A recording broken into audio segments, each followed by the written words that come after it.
Halo semuanya, selamat datang di segmen analisa kasus pembunuhan Ibu Tuti dan juga Amel di Subang, Jawa Barat itu sudah memasuki lebih dari 2 tahun. Kemarin ini kita juga sudah mengetahui ada beberapa saksi yang diperiksa kembali. Kalau nggak salah ada 2 saksi ya, tapi siapa sajakah mereka sepertinya masih dirahasiakan.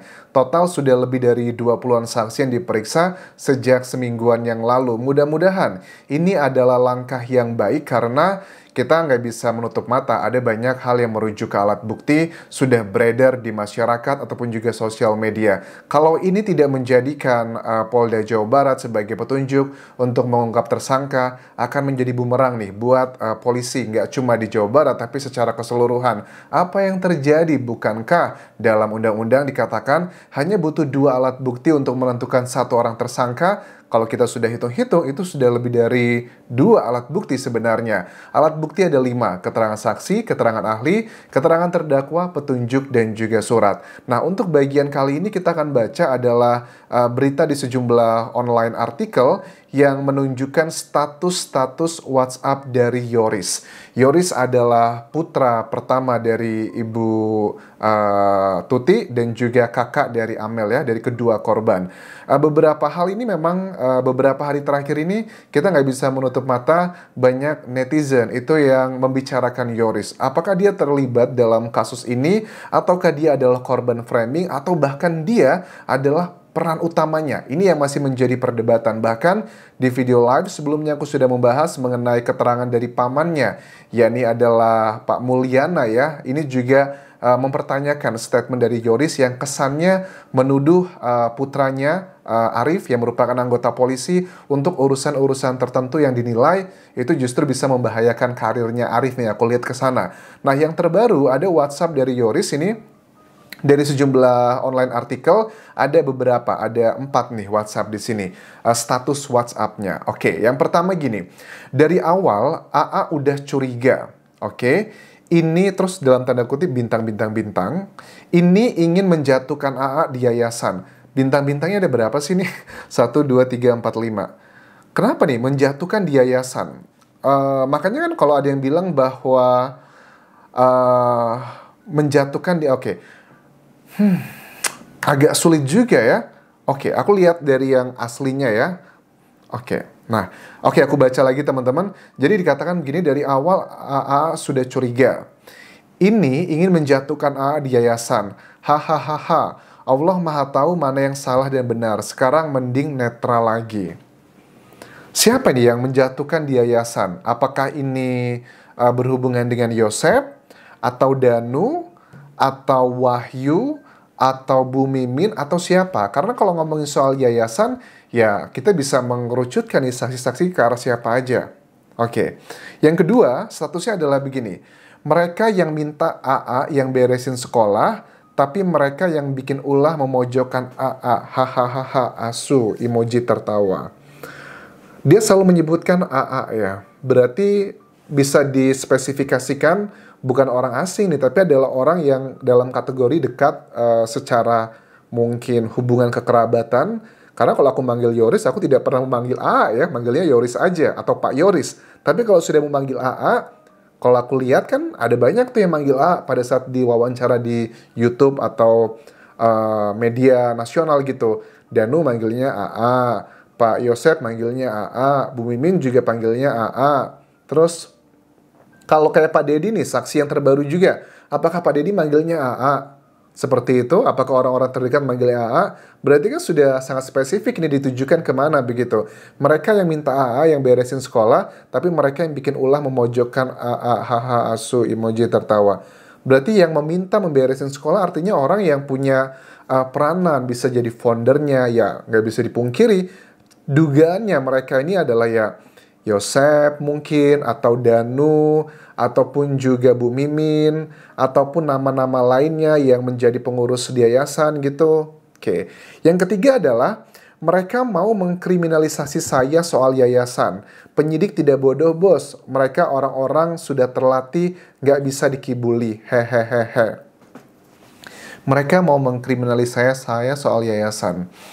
Oh, mungkin ini adalah berhubungan dengan dana BOS ya, bantuan operasional sekolah, atau mungkin bantuan-bantuan lainnya. Karena ada dugaan terjadi penyelewengan. Ada juga yang mengatakan kalau nanti ini kasus ini terbongkar, ada efek domino, kasus lain juga akan terbongkar. Misalnya ada oknum-oknum dari polisi dugaannya yang sering meminta jatah pada saat yayasan tersebut mendapatkan bantuan. Misalnya adalah ya bantuan operasional sekolah tersebut yang cukup gede kan, dan itu pun juga tiap tahun didapatkan dari yayasan tersebut. Mereka orang sudah terlatih, penyidik tidak bodoh bos, nggak bisa dikibuli, hehehehe. Oke, ya mudah-mudahan betul ya, jangan sampai nanti terjadi hal yang malah framing. Kita juga nggak mau polisi hanya terkejar dari desakan netizen, lantas menangkap orang yang salah juga kita nggak mau. Terus ada juga nih, lucu-lucu kata Yoris. Mereka yang minta buat benahi yayasan sama sekolah, malah saya yang disudutkan. Hayo kenapa? Karena saya sudah tahu dalang, pengen yayasan hehehe di luar kasus. Oh, Yoris klaim katanya dia sudah tahu dalangnya siapa. Tapi dalang ini adalah dalang yang pengen mengambil yayasan katanya. Bukan mengenai pembunuh Ibu Tuti dan juga Amel. Kan kita nggak bisa menutup mata hal-hal seperti ini dan banyak lagi rentetan di belakang yang mengindikasikan bahwa nggak mungkin kasus ini kan kayak Yoris klaimnya gitu, lucu-lucu. Mereka yang minta buat benahi yayasan, yang pastinya adalah otoritinya nih, orang-orang yang mungkin Yosep, kemudian Bu Mimin, ataupun juga Danu, atau yang lainnya, atau pekerja lainnya juga, yang mengatakan, ayo AA kembali lagi ke yayasan, kita perbaiki, kita suksesan lagi. Kan itu salah satu dukungan kan ya, untuk diminta untuk membenahi gitu. Malah saya yang disudutkan, hayo kenapa? Karena saya sudah tahu dalang, pengen yayasan. Oh, berarti dalangnya ini menurut interpretasiku adalah ada kayak perebutan yayasan gitu. Mungkin nggak sih? Karena kan kalau yayasan ini juga dulu dari cerita yang sudah dikatakan dari Yoris di beberapa media bahwa dulu yang mengelola yayasan ini adalah Bu Mimin juga sempat bekerja sebagai bendahara ya atau sekretaris. Pak Yosep juga sempat mengelola yayasan tersebut, tapi kemudian di take over, diambil alih sama kedua almarhumah Bu Tuti sama Amel. Nah, kemudian dari situ kan di wawancara TV One atau Kompas TV, saat itu kan Yoris mengatakan bahwa kami tuh digaji dari yayasan ini, yang lain tuh gajinya rata-rata ya 8 atau 8 juta, Yoris double digit 10 juta. Itu kan disebutkan juga yang mendapatkan jatah atau gaji bulanan. Tapi kayak Pak Yosep, Bu Mimin, kayak Pak Yosep kan juga sebenarnya namanya tercantum dalam founder ya atau pendiri yayasan, tapi katanya Pak Yosep tidak mendapatkan dana sepeser pun semenjak dikelola oleh Bu Tuti sama Amel. Nah, ini apa nih? Menjadi petunjuk apa lagi nih? Kok membuat kita jadi berpikiran kemana-mana nih? Lucu-lucu, mereka minta buat benahi yayasan sama sekolah, malah saya yang harus disudutkan. Hayo kenapa? Karena saya sudah tahu dalang, pengen yayasan ya, di luar kasus, hehehehe. Terus mereka mau mengkriminalisasi saya soal yayasan, penyidik tidak bodoh bos. Mereka orang-orang yang sudah terlatih, nggak bisa dikibuli lagi. Nah, jadi memang netizen tuh sekarang sudah tidak lagi mengkaitkan peristiwa ini hanya identik dengan permasalahan pribadi doang gitu. Ada yang lebih besar dibandingkan hanya tentang drama-drama yang awal-awal kan dikesankan bahwa Bu Tuti, Amel itu terkait permasalahan dengan istri kedua, Bu Mimin, Pak Yosep, hal-hal yang seperti itu. Tapi sekarang kalau kita lihat ke sini, kayaknya nggak mungkin deh kalau cuma hanya masalah urusan sesimpel itu. Ya mungkin motifnya, dugaannya adalah komplikasi lah, nggak cuman satu motif gitu. Ada kan, karena kita tahu juga peranannya paling tidak ada 5 kan. Si dalangnya, orang yang melakukannya atau eksekutor, orang yang membantu, orang yang mengetahui, sama orang yang menutupi atau melindungi. Mungkin mereka punya motif masing-masing. Mungkin dalangnya ya dia sakit hati, tapi sakit hatinya karena apa nih? Mungkin si eksekutornya juga sakit hati ya, karena aku juga sebel nih. Mungkin ada hal-hal atau kebijakan yang diambil sama Bu Tuti sama Amel merugikan dia. Ataupun juga ada orang yang ikut-ikutan doang karena ya saya tuh tipe, kan sebagian orang ya di Indonesia itu orang yang mengikuti katanya gitu, lebih percaya apa katanya dibandingkan data, dibandingkan berpikir logika.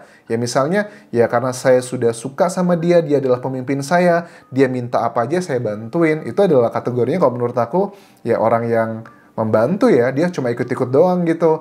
Ataupun juga orang yang menutupi, mungkin dia sebenarnya sedih melihat peristiwa ini, tetapi bagaimanapun juga, ya dia adalah mungkin saudara saya, atau orang yang saya sayangi, atau orang yang saya cintai. Saya nggak mau sudah kehilangan dia, akan kehilangan orang lain lagi gitu. Nah, kehilangan ini kan bukan berarti aku menuduh ke salah satu saksi ya, tapi kan kehilangan ini misalnya aku punya temen nih, dihabisi gitu. Wah, dia sahabatku gitu. Tapi aku tahu nih ada indikasi kalau ini terbongkar, sahabatku yang lain juga akan kena. Kan nggak mau dong, waduh ntar aku udah kehilangan sahabat, akan kehilangan sahabat lagi yang lainnya. Yaudahlah aku tutupi aja. Nah, misalkan adalah contohnya seperti itu. Tidak harus hubungan keluarga, tapi juga bisa hubungan batin, atau hubungan perkawanan, hubungan bisnis, dan sebagainya. Makanya ini menjadi satu hal yang unik nih. Polda Jawa Barat ya harusnya bisa memberikan klarifikasi kalau memang dinilai tidak ada klarifikasi yang harus diberikan ke masyarakat, ya ada langkah nyatanya gitu.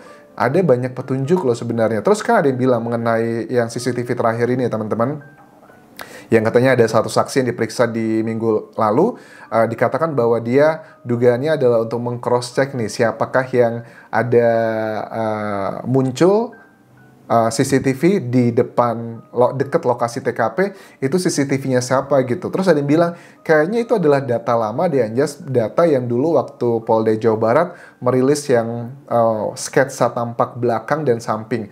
Menurut aku bukan ya, ini yang baru ya, karena kalau dari CCTV kan kelihatan semuanya kan ya. Kalau yang tampak belakang sama samping belakang itu menurut aku adalah hasil keterangan dari supir angkutan umum dan juga Mang Ajat ya. Dua orang tersebut adalah yang berpapasan dan secara tidak langsung melihat orang yang menyetir mobil Alphard di tanggal 18 Agustus 2021. Jadi menurut aku udah banyak banget petunjuk nih. Harusnya sih hitung-hitungan secara undang-undang sudah ada 2 alat bukti lebih sih. Tapi kita nggak tahu deh, kita hargai juga ya penyidik dari Polda Jawa Barat yang mudah-mudahan benar-benar kerja keras gitu. 2 tahun tiap hari, tiap minggu ada update, ada progres gitu. Dan kita juga pengen tahu gimana dengan perkembangan DNA garis keturunan ibu. Ada 2 DNA asing yang itu adalah petunjuk sangat kuat. Mereka terlibat dalam kasus ini.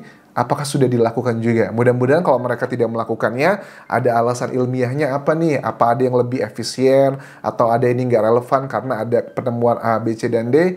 Oke lah, itu yang bisa kita update mengenai kasus Subang ini. Dan kita nantikan ya, Polda Jawa Barat mudah-mudahan beliau diberikan kemudahan dan keberanian untuk mengungkapkan siapakah tersangkanya. Terima kasih sudah menonton, sampai jumpa teman-teman. Bye.